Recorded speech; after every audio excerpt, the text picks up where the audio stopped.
Radio Lomé, il est 12h30 minutes.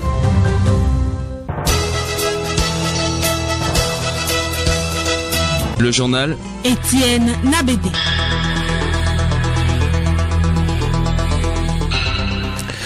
Mesdames et messieurs, bonjour et bienvenue dans ce journal. Voici le sommaire. Lutte contre le Covid-19, le Togo multiplie les efforts. Quelques jours après avoir acquis 475 000 doses du vaccin Johnson & Johnson, près de 200 000 nouvelles doses de AstraZeneca ont été réceptionnées samedi dernier par le gouvernement togolais. Le lot est un don de la France octroyé à travers l'initiative COVAX. La frontière Togo-Bénin à Kémérida, dans la préfecture de l'Abina, bientôt dotée d'un nouveau poste de contrôle. Le ministre de la Sécurité a procédé jeudi à la pose de la première pierre de l'ouvrage. La future infrastructure, dont les travaux vont durer 6 mois, est construite grâce au soutien de l'Organisation internationale des migrations et de l'Allemagne. La CEDEAO durcit les sanctions individuelles contre les militaires au pouvoir au Mali et en Guinée. Dans un communiqué, les chefs d'État annoncent que des sanctions supplémentaires vont être étudiées et proposées lors du prochain sommet en décembre prochain. Et puis au Soudan, le chef de l'armée réaffirme son engagement en faveur de la transition démocratique. M. Al-Bourhan a tenu ses propos alors qu'il recevait une délégation de la Ligue arabe.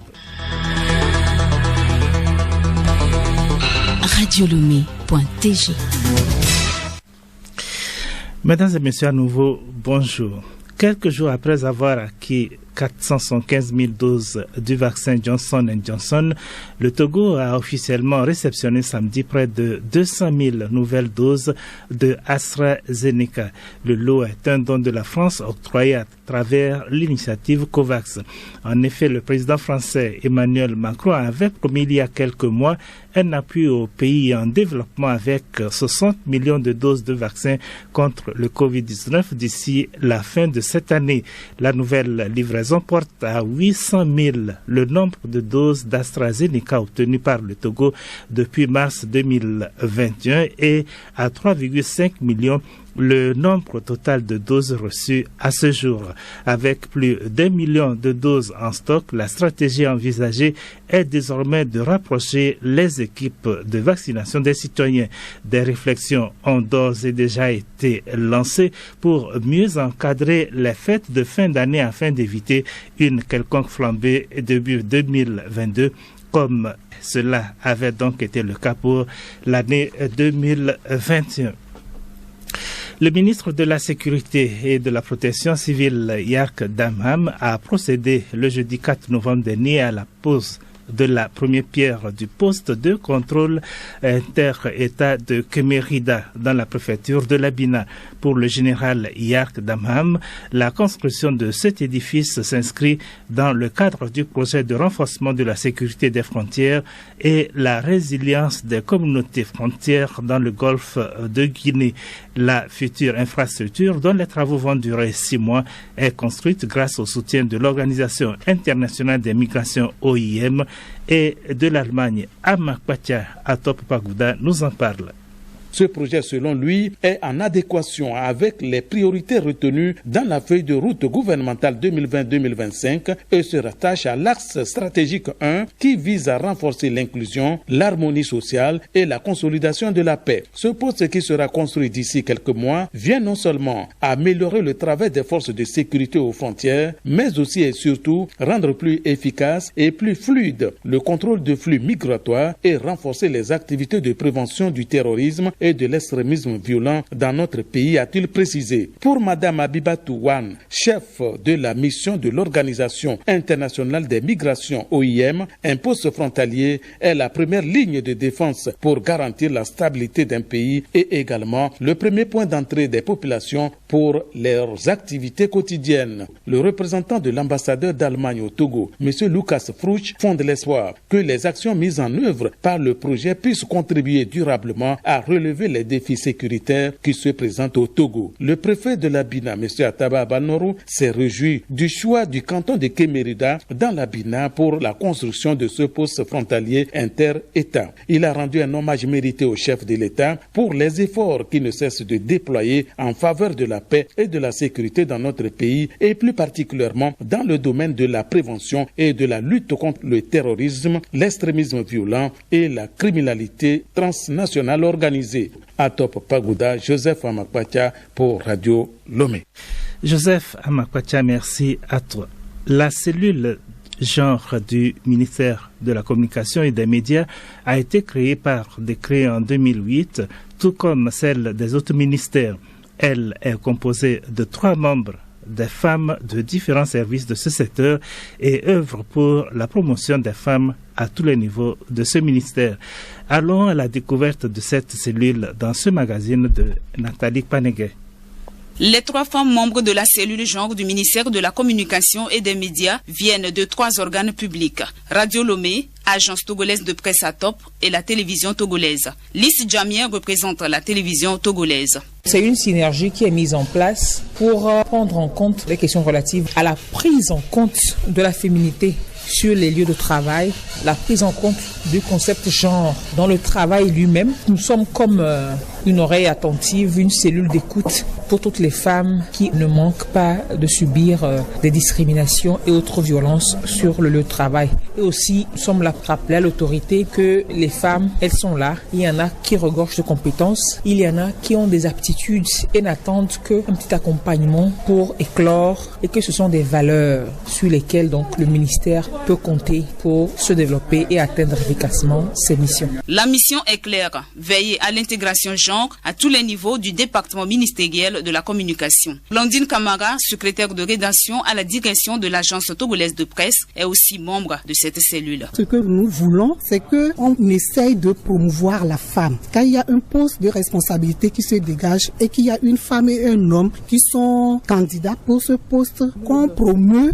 plutôt la femme, parce que la femme a la capacité de travailler comme un homme. Cette structure administrative opte alors pour la collaboration et la confiance avec tous les agents du public et du privé du secteur de la communication pour gagner le pari. Elle est là pour collaborer avec aussi bien les collègues hommes que femmes et les associations de femmes qui existe déjà. Une relation de confiance qu'on veut établir entre la cellule et les collègues. C'est le secrétaire général du ministère qui nous coiffe. Et donc, par exemple, l'activité de cette fin de semaine à Atapamé, c'est le budget du ministère de la Communication qui nous a permis de faire ce coming out pour se présenter au public, se présenter aux collègues, aussi bien du privé que du public. Que voilà, il y a une cellule qui a ces attributions-là et qui compte sur le travail de tous pour un meilleur devenir pour la femme du ministère de la Communication. Que la femme puisse travailler à se démarquer dans son milieu professionnel.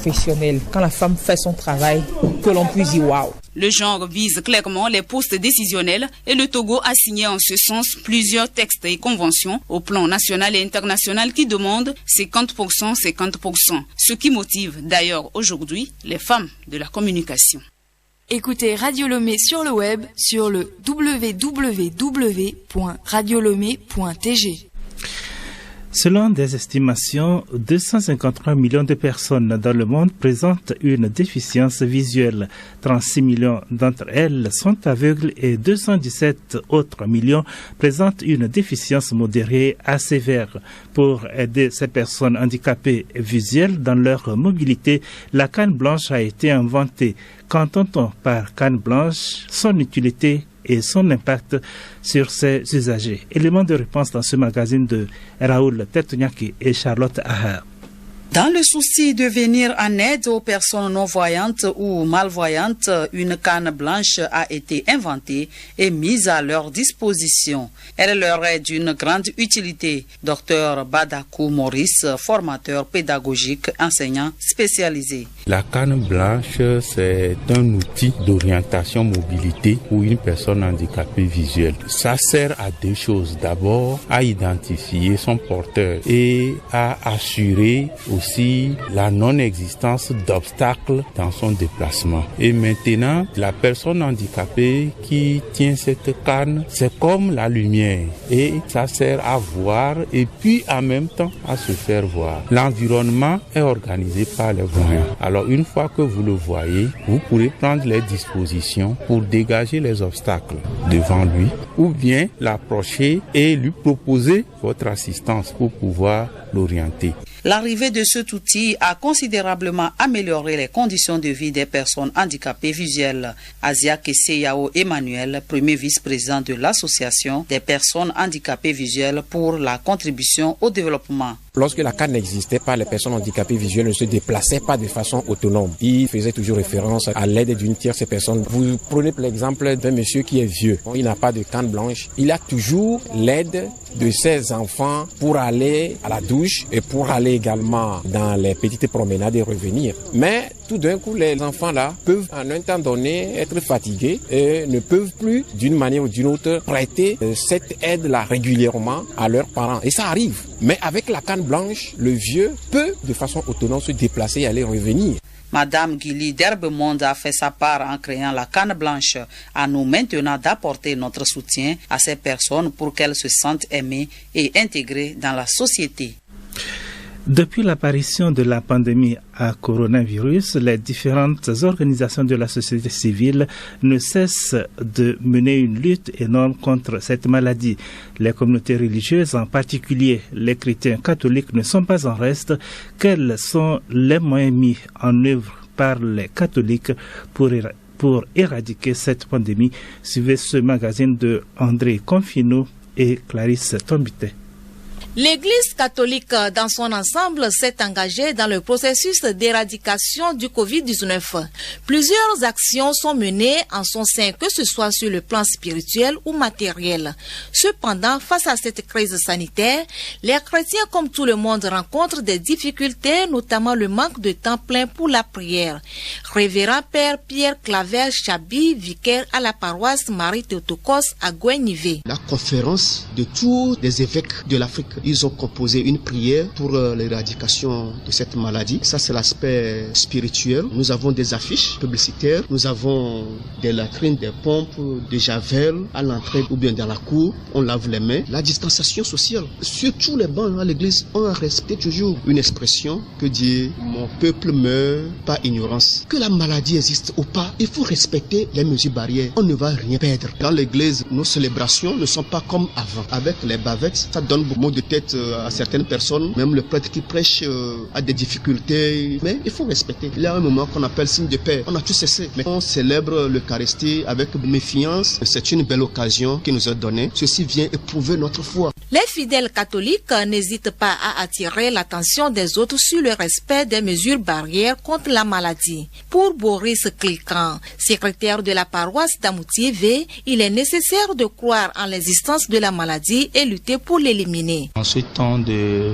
prière à Marie, nous devons lui demander encore de nous aider à plus respecter ces mesures et à nous aider pour que cette pandémie nous laisse à vivre pleinement. Je vois qu'il y a beaucoup de chrétiens qui sont un peu mal à l'aise. Certains même se découragent. Il y a des gens qui disent que en tant que chrétiens, s'il est bon encore de respecter les mesures barrières, Dieu peut nous sauver de tout. Pourquoi suivre les lois des hommes? Mais bon, je peux dire que c'est nécessaire. Nous devons tenir compte des mesures barrières et faire comme on nous le demande. Même si ça n'existe pas, essayons de nous prévenir. C'est ça le meilleur. Dans l'espoir, nous vaincrons cette pandémie. Le journal Étienne Nabédé. La communauté économique des États de l'Afrique de l'Ouest, CEDEAO, a imposé hier à Accra des sanctions individuelles aux membres de la junte au pouvoir au Mali et en Guinée en raison du retard dans l'organisation des élections. Toutes les autorités de la transition sont concernées par ces sanctions qui vont entrer en application immédiatement. Léontine Togima. Ces sanctions comprennent l'interdiction de voyager et le gel de leur avoir financier. Les mêmes sanctions visent aussi les membres de leur famille. En clair, la CEDEAO a décidé de sanctionner tous ceux et celles qui sont impliqués dans le retard de l'organisation des élections programmées pour le 27 février 2022 au Mali. Selon le communiqué final issues du sommet, des sanctions supplémentaires vont être étudiées et proposées lors du prochain sommet en décembre si la situation persiste. À l'occasion d'un sommet le 16 septembre à Accra, l'organisation régionale avait exigé des militaires maliens le respect strict du calendrier de la transition vers le rétablissement d'un pouvoir civil. Fin octobre, une délégation du Conseil de sécurité de l'ONU en visite au Mali avait insisté auprès des autorités sur l'importance de respecter le calendrier électoral censé permettre le rétablissement d'un gouvernement civil. Des sanctions ont aussi été infligées à la Guinée. Les dirigeants de la CEDEAO ont condamné l'expulsion de Hamidou Bouli.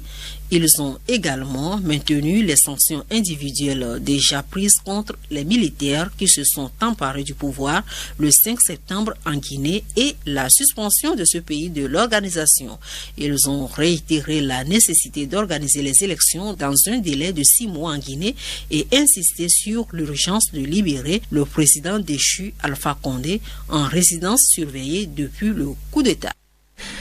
En Guinée-Bissau, cette fois-ci, le PAIGC contre une tentative de révision constitutionnelle à l'initiative du président. Le secrétaire à la communication et à l'information du parti historique de Guinée-Bissau a annoncé que son parti n'acceptera jamais cette révision qui vise à renforcer les pouvoirs du président en violation de la constitution en vigueur dans le pays. Mounirou Conté dénonce également le soutien que la CEDEAO apporterait à ce processus. Le chef de l'armée soudanaise réaffirme son engagement en faveur de la transition démocratique. Monsieur Al-Bourhan a tenu ses propos alors qu'il recevait une délégation de la Ligue arabe dirigée par Houssane Zaki, le secrétaire général adjoint du bloc. Les forces armées resteront attachées à la transition démocratique jusqu'à ce qu'un gouvernement élu, choisi par le peuple, puisse être mis en place, a déclaré M. Al-Bourhan. M. Zaki a quant à lui souligné l'importance d'établir un dialogue entre toutes les parties afin de parvenir à une solution satisfaisante pour tous. Il a en outre indiqué que la Ligue arabe était prête à aider toutes les parties soudanaises à s'asseoir à la table des négociations. Le Soudan traverse une crise politique depuis que M. Al-Bourhan a déclaré l'état d'urgence et dissous le Conseil souverain et le gouvernement le 25 octobre dernier.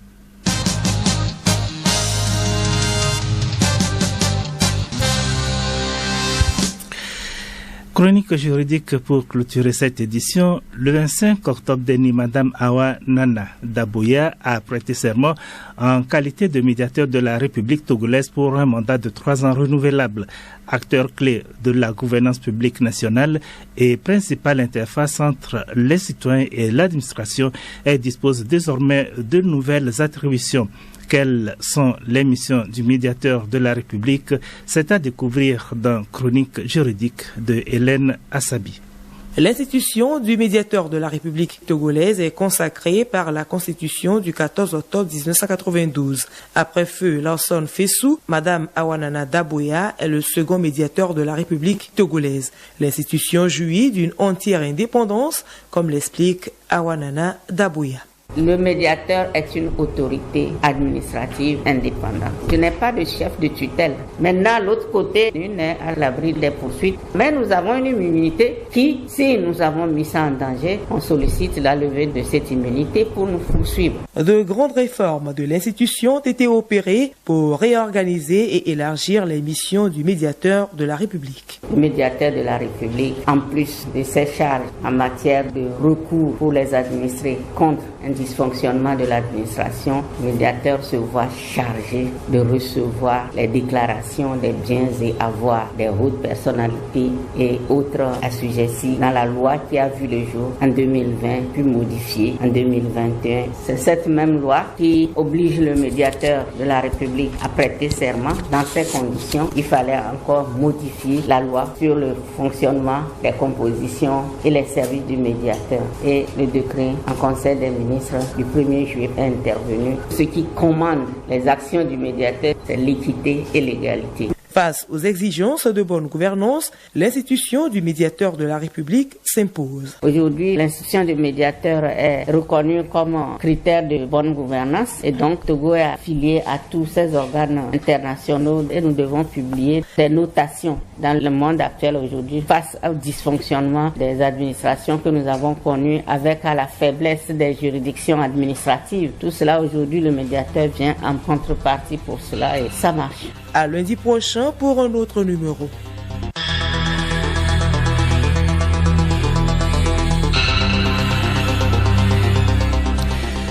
Merci à toi, Hélène Assabi, pour cette chronique juridique. Merci à vous, fidèles auditeurs, pour nous être restés fidèles.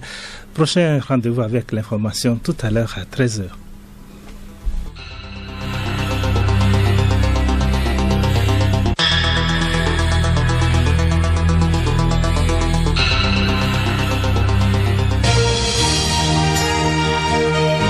Radio Lomé, boîte postale 434, email radiolomé@radiolomé.tg. Radiolomé.tg